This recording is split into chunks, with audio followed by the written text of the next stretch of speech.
सरदार वल्लभ भाई पटेल, जिन्हें लौह पुरुष के नाम से भी जाना जाता है, भारतीय स्वतंत्रता संग्राम के एक प्रमुख नेता और भारत के पहले उप प्रधानमंत्री और गृह मंत्री थे।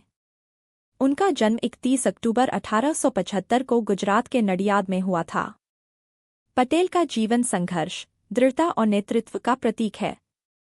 उन्होंने भारतीय स्वतंत्रता संग्राम में महत्वपूर्ण भूमिका निभाई और देश के विभाजन के बाद एकता और अखंडता के लिए प्रयास किए। वल्लभ भाई पटेल का जन्म एक किसान परिवार में हुआ था। उनके पिता झावर भाई पटेल एक साधारण किसान थे। पटेल ने अपनी प्रारंभिक शिक्षा नडियाद में प्राप्त की और बाद में उच्च शिक्षा के लिए इंग्लैंड गए। वहां उन्होंने कानून की पढ़ाई की और बैरिस्टर बने। 1913 में भारत लौटने के बाद उन्होंने अहमदाबाद में वकालत शुरू की। पटेल का राजनीतिक करियर 1917 में शुरू हुआ, जब उन्होंने चंपारण सत्याग्रह में महात्मा गांधी का समर्थन किया।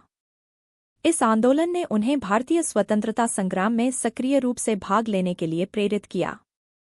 उन्होंने किसानों के अधिकारों के लिए संघर्ष किया और धीरे धीरे भारतीय राष्ट्रीय कांग्रेस के एक प्रमुख नेता बन गए।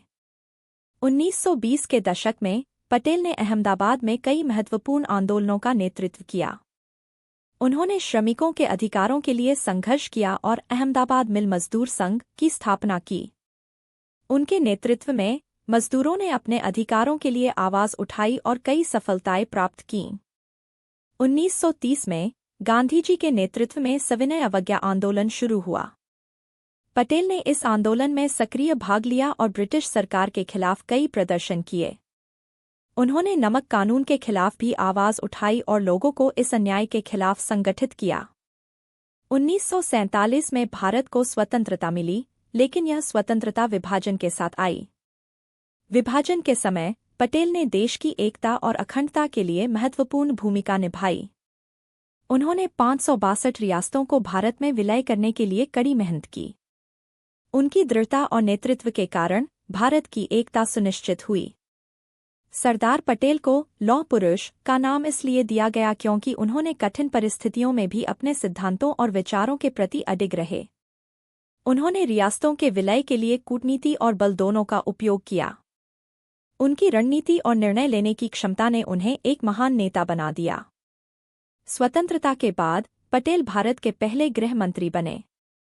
उन्होंने देश के आंतरिक सुरक्षा, सांप्रदायिकता और कानून व्यवस्था को बनाए रखने के लिए कई महत्वपूर्ण कदम उठाए। उन्होंने भारतीय पुलिस सेवा और भारतीय प्रशासनिक सेवा की स्थापना में भी महत्वपूर्ण भूमिका निभाई। सरदार पटेल का स्वास्थ्य स्वतंत्रता के बाद बिगड़ने लगा। 15 दिसंबर 1950 को उनका निधन हो गया। उनकी मृत्यु ने पूरे देश को शोक में डुबो दिया। उन्हें भारत के एक महान नेता के रूप में याद किया जाता है, जिन्होंने देश की एकता और अखंडता के लिए अपने जीवन का बलिदान दिया। सरदार वल्लभ भाई पटेल की विरासत आज भी जीवित है। उन्हें भारतीय राजनीति में एक मजबूत नेता के रूप में देखा जाता है।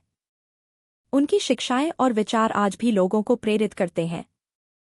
भारत सरकार ने उनकी याद में सरदार पटेल राष्ट्रीय एकता पुरस्कार की स्थापना की है, जो उन व्यक्तियों को दिया जाता है जिन्होंने देश की एकता और अखंडता के लिए महत्वपूर्ण योगदान दिया है।